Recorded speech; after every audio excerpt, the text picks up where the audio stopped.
I would give Jacob Elordi my best work. My best work. Like, he wouldn't get subpar missionary from me. He'd get my high-par missionary.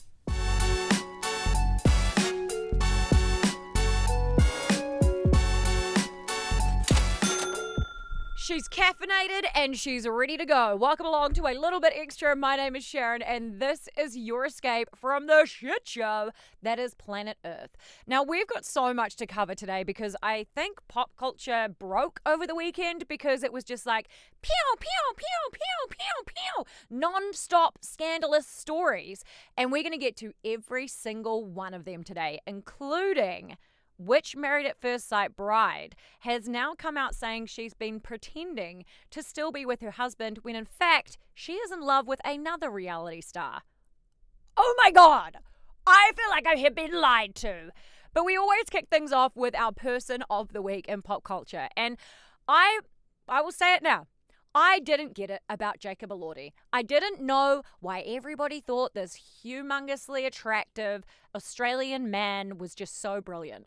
And then I saw Wuthering Heights, and I was like, okay, I officially get it now. I'm glad I have a footrest, otherwise I would have slid right off my chair because holy hecka, Jacob Elordi, mwah, sexy, sexy, sexy tall man. I want to climb up him like a big tree. It's like he's Tane Mahuta, and I'm like, hello, I'm up here. How are you? I would give Jacob Elordi my best work. My best work. Like, he wouldn't get subpar missionary from me. He'd get my high-par missionary. I would give him my best starfish ever. And, sorry, I've definitely made that weird. Let's just go into the reason he's person of the week. So, he was on a flight, and a fan was on this flight, and she was like, Jacob, I love you. You are a sexy man. I would like to climb you up as well. And she left him alone so he could read the script on the plane, and he really enjoyed that. So when they got off the plane, they're walking through the airport, and Jacob Elordi goes up to her and goes, hey, can you give me 2 minutes? Can you just wait here for me? And she's like confused. She's like, oh my God, am I gonna get a rendezvous at the airport with Jacob Elordi? And then he goes into a bookstore, buys a copy of Wuthering Heights, writes in the front of it a personalized message in the sexiest handwriting ever, and wishes that she gets to have a beautiful weekend where she gets to see the sun. And then he gives her the book to keep and wishes her a good day. What? You never hear of celebrities doing stuff like this anymore. The fact that he was still like, oh my gosh, I'm sorry I couldn't give you my full attention on the plane, and thank you for respecting my space, and then he goes and gets her this book. Oh! Every single person on a flight with Jacob Elordi from now on is going to be like, bitch, where's my book? Where is my book, Jacob? I left you alone. But this is the reason he's my person of the week, because it is easy to be a sexy, amazing actor. It is not easy to also be a kind person with it and not be arrogant. So, Jacob Elordi, you are our pop culture person of the week, you sexy hot tree man. Rawr, rawr. Oh my God. Please put me in the bin now. Okay. Whew, let's get into the scandal, eh? Married at First Sight, Australia. This show, I don't know what I'm going to do with life once Married at First Sight Australia is over. It just constantly delivers. Every day there is a different headline. Here is the last 3 days in Gia from Married at First Sight's headlines. Let's kick off number 1, where she was out with her Married at First Sight husband, Scott, and her daughter, getting papped. Lovely.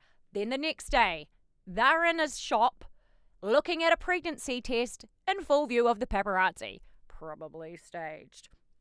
Then, the next day, Gia has come out saying that she can no longer pretend to be with Scott, her MAFS husband, when she is actually in a full-blown relationship and in love with a different reality star named Ellen from a show in Australia. What the fuck? This is unbelievable because these two just seemed like they were so together and they are not together whatsoever. But I have to say that Gia, I kind of respect her thirstiness. Like, she is definitely one of the most thirsty people that has ever been on Married at First Sight Australia. And the amount of staged paparazzi stuff that has come out of Gia is just hilarious. I saw a video that Joshua Fox put up that he was making on MAFS Funny with Gia and Scott. And he put the unedited version in which is so funny, where he's leaving his GoPro going. He walks over to them. They're waiting for him, explains what's going to happen, tells them to walk out of a bakery, and then they pretend to do the thing. Now, if this had been edited together, it would have actually just looked like, oh, he stumbled across them. But he put the whole thing up, showing that Gia loves a staged paparazzi moment. Oh look, it's Gia and Scott from MAFS. But who are they waiting for? Wait, is that me? Morning guys, thanks for arranging this one. Yep, I've got the GoPro up there. Yep, there. Maybe you pretend to be leaving the cafe or something and I'll ask you questions as you leave, like I've just found you. And action. Yep, that's it, good, laugh along, but don't answer, because if you do answer, people will think you've invited me, and we can't have people thinking that. Which brings us back to Ellen Wallace, the Australian reality star that she is now in a relationship with. Now, if you're watching this on video, you're going to see this. And if you're not, please go check it out on YouTube or Spotify video. But this is the moment where Gia and Ellen are being papped. And when I say being papped, I mean being papped. Definitely not organised. Honestly, check this out. So we start off in a lovely Australian park. And what do we see? Gia from Married at First Sight looking straight down the paparazzi camera. Oh, and then Alan, he looks up and he looks down the camera. She's like, we better kiss now. So they kiss. They continue to have some weird, awkward park bench PDA-a-thon. She's posing for all these videos and boom, now they've got the photos for their Women's Day article. It is just so funny. Like, I love the fact that people are just so brazenly showing now that they stage paparazzi videos, and it just absolutely brings me joy. So once again, a MAFS couple broken up, and one that we actually thought would last. And then there's Brooke. Now, Brooke has been painted as one of the biggest villains of Married at First Sight Australia ever, and rightfully so. Her behaviour at the dinner party was disgusting. The red flag, green flags, ooh, yuck. Nobody talked to anybody like that ever. But So Dramatic, which is an Australian podcast, which you should definitely check out, have shared a story that is allegedly about Chris, who was married to Brooke on Married at First Sight Australia. Now, according to So Dramatic, this is something that happened behind the scenes that producers then did not want mentioned on screen. If it had been, would it have changed the whole trajectory for Brooke? Have a listen to this. Brooke Crompton didn't leave Married at First Sight because she wasn't feeling it with Chris. According to multiple sources, she allegedly tried to leave because of something far more serious. Something viewers never saw. Sources claim that during intimacy week, Brooke discovered Chris had allegedly taken her prescription medication without her knowledge or consent. They allege that Chris consumed 6 times the prescribed amount for Brooke in an attempt to feel more like her. She allegedly only found out days later after cast members told her that he had shared this with them and boasted about it. According to insiders, Brooke confronted Chris about this on camera. They claim that he admitted to it, but production reportedly stepped in to tell her that she was not allowed to mention the incident again and it wouldn't be aired because it was bad for the show and too legally risky. Sources further claim that Brooke was reminded of her contractual obligations and warned about potential consequences if she discussed the matter publicly. After expressing to production that she felt unsafe and wanted to leave the experiment immediately, they allegedly told her that she couldn't leave until the next commitment ceremony after filming obligations were met, because her sudden departure would be too difficult to explain to viewers due to them not being able to air the full context of what had actually occurred. So instead, they made Brooke stay on the show against her will and film a false narrative of her suddenly leaving Chris to cover up what he had done. Sources further claim that alternative arrangements were suggested in an attempt to keep Brooke on the show, including producers asking her to fake it with Chris until the couple's retreat, and even being given a new husband, which she allegedly refused. Now, if these claims are true, it does raise serious questions about safety, duty of care, and foreseeable risk. If that is true, that is so messed up. Like, that should have been talked about on the show, because it opens up like a whole new side of everything that has happened with Brooke on this show. She also says that she was offered a different husband, all that sort of stuff. But if that story is true, that should have been covered. And I would love to hear what Chris has got to say on that, because at this stage it is all alleged and hasn't been spoken out as being definitely confirmed true. But that is a wild, wild story if so. Holy hecker. Now, Married at First Sight Australia is back on our screens in New Zealand on Sundays, Mondays, Tuesdays, and Wednesdays, I think, as well. Yes, Wednesdays too. Oh my God, it's on nearly every night. What a commitment to our lives. But what a great commitment. Let's move on to Britney Spears. Now, this is terrible, sad news. And someone said to me on TikTok, they're like, why is it terribly sad that Britney Spears has been arrested for a DUI? Because drunk driving is terribly sad, you dumbass. Because a drunk driver could kill someone or themselves whilst driving. So it is terribly sad and terrifying that Britney Spears was arrested for a DUI. Now, what happened, if you haven't caught up on this yet, is that Britney Spears around 9 p.m. left her house solo, and she was pulled over after she was swerving all over the lanes of the motorway. Now, Britney Spears was then taken to a hospital to have a blood alcohol blood test done, and her bloods came back at a 0.6. 0.8 is illegal. But there were some other substances in her car which are currently being tested to find out what they were.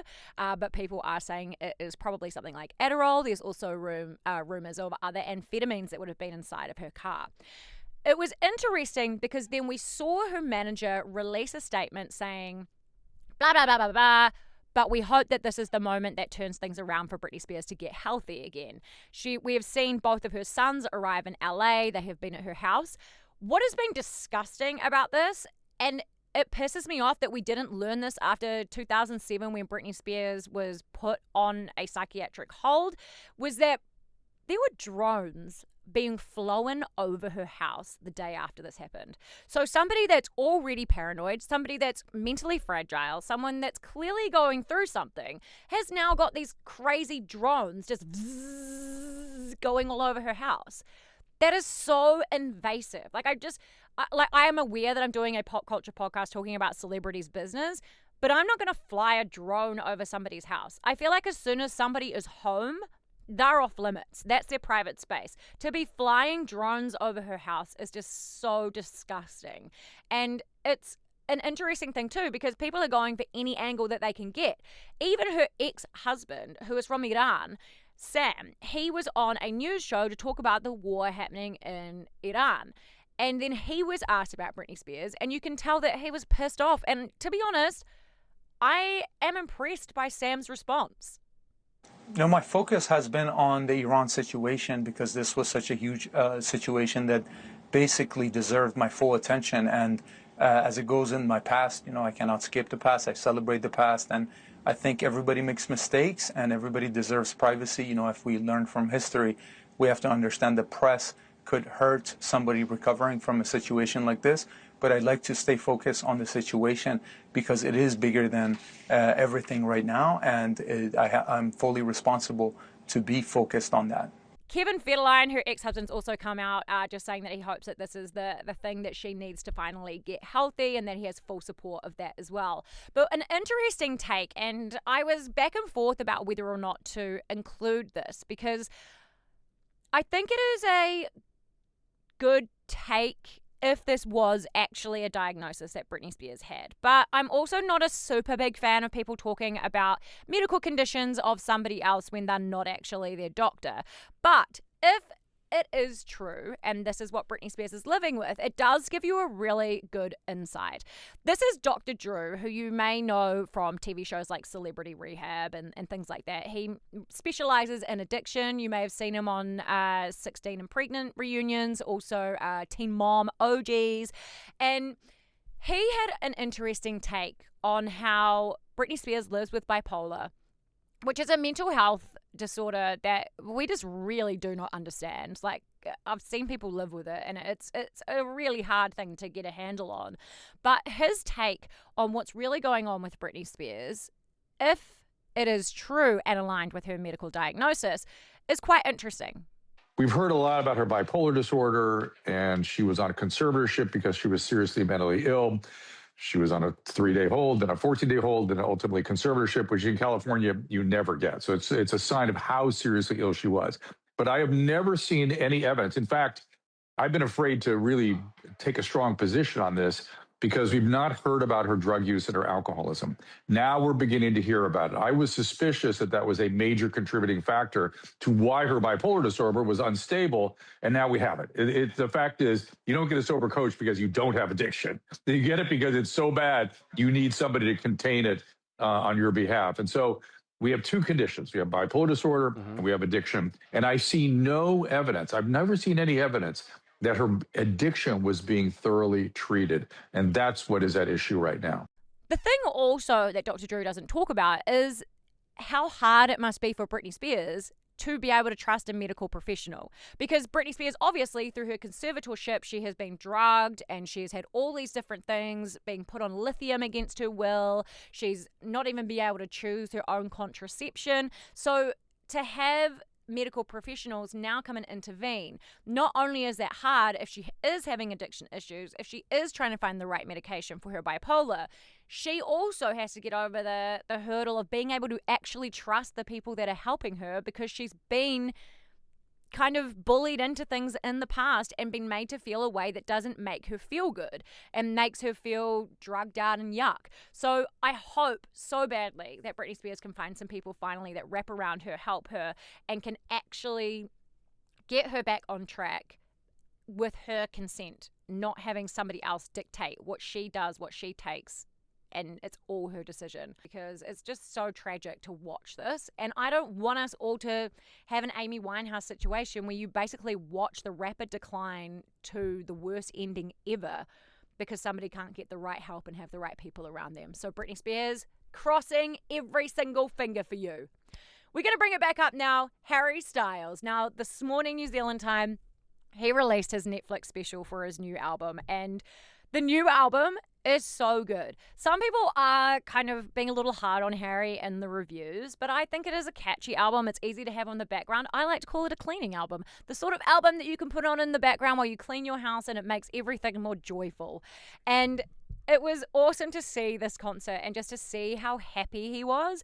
And one really cool thing about it too is that he gave 100 free tickets to his old school to give to pupils that were like studying music and stuff like that, because Harry Styles has a great sense of humor. He also proved this on Saturday Night Live when Ryan Gosling was hosting, who is my favorite SNL host. He is just, it should be illegal for someone to be that good looking and also that funny. And I loved his monologue, because in his monologue, Harry Styles was sitting in the front row because he's going to be hosting next week. And the way that Ryan incorporated him was so funny. It's in the show notes if you want to go and watch it. It's just brilliant. Ryan Gosling, so funny. And there's about 4 moments throughout the whole show where Ryan Gosling breaks. And I was like, there's got to be something wrong with him. There's got to be an ick about Ryan Gosling. And I think I found it. I found it when he was doing a skit and he starts to lose it. And he makes this bizarre noise when he's trying not to laugh. It just comes out of nowhere. And he's like, it's so... Okay, have a listen to it. Have a listen. So when I... See what I mean? I don't know why, but I'm like, when I saw that, I was like, finally, something about Ryan Gosling is unattractive, and it's his about to laugh, holding it in noise. That's it. That's the only thing that's wrong with him. And the only thing that's wrong with him is something that is joyful, so we can't even hold it against him. Oh, Ryan Gosling. Must be so hard being so perfect, you sexy beast. I don't know what's wrong with me today, but I've hit on way too many male celebrities, and it's, like, not appropriate. I'm sorry. Let's go to Chase Stokes. I used to be a big fan of Chase Stokes. I loved Outer Banks. I loved him with Kelsey Ballerini, the country pop star. But here's the most emotional poster on Instagram, and he does not help himself. We saw last year him and Kelsey were having problems, and he posted and deleted saying, I really tried, guys. I was like, mate, we don't care like that much. Like, don't involve us in all of your dramas.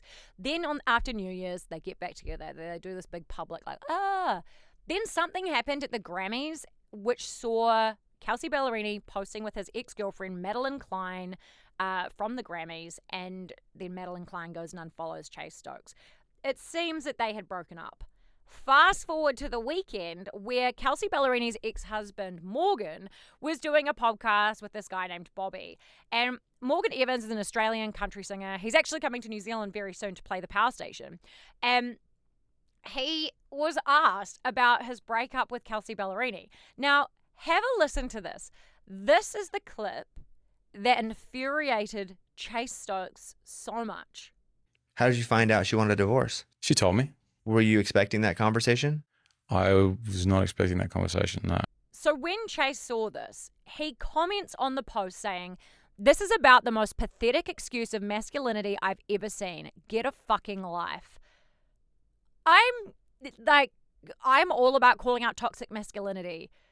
There was nothing toxic in that. There was nothing masculine in that. All there was in that clip, and then I went and listened to the entire interview to see if I was missing something. All Morgan Evans does in this interview is answer honestly about his experience with his divorce from Kelsey Ballerini. That's it. He's not disrespectful. He is just honest, and I really thought that he answered the questions really well. Considering Kelsey Ballerini and I love Kelsey Ballerini, went full noise in on Morgan Evans when she did Call Her Daddy, and she wrote an entire album about their divorce and then a remix album of that as well with extended versions of songs. She's not innocent in the talking about her ex department, so to have Chase Stokes coming in, putting his nose in where it doesn't belong, and also incorrectly, is just stupid. And Morgan Evans, I've got to say, he wins this round. He then went on his Instagram the next day and talked about how he was just doing a bunch of masculine stuff and posted a bunch of different pictures of him doing like manly jobs, so using a chainsaw and doing all that sort of stuff. It's actually ridiculous. And then Kelsey Ballerini posts a meme basically being asked to leave her alone, and she just doesn't want to be involved in it. But Chase Stokes, get rid of your phone. You don't need a phone. You need a dumb phone. That means you have no access to Instagram because you're an emotional comment and delete it. And if you comment it, it's there forever. So please freaking stop. But honestly, get these guys a reality show. It's unreal. It's actually ridiculous. And to finish things off, Lily Allen has kicked off her West End Girl tour, and the tour looks awesome. She has this really iconic moment where she sings one of her songs while she's wrapped up in a receipt of all of the things that her ex-husband, David Harbour from Stranger Things, had spent on his mistress. She does fun stuff like when she sings Madeline about being cheated on. She shines the light on a random man in the crowd, and it seems like a really great show. However, I've bought tickets to Lily Allen, and I'm gutted that I spent so much money on them because I was thinking this is going to be great. I'm going to get to see West End Girl. It's such an important, iconic album. But I also want to see the older songs that I grew up with, like Smile and LDN and Alfie and No, The Fear, all of these songs. And then I saw that before she performs West End Girl, she has an orchestra come out that has the lyrics behind them on a screen. And they play a 45-minute set of instrumentals of the older songs. Then there is a half-hour break, and then Lily Allen comes out and performs West End Girl. I've also seen reports that she doesn't even talk to the crowd. She just comes out and sings. But she doesn't sing anything that isn't on West End Girl.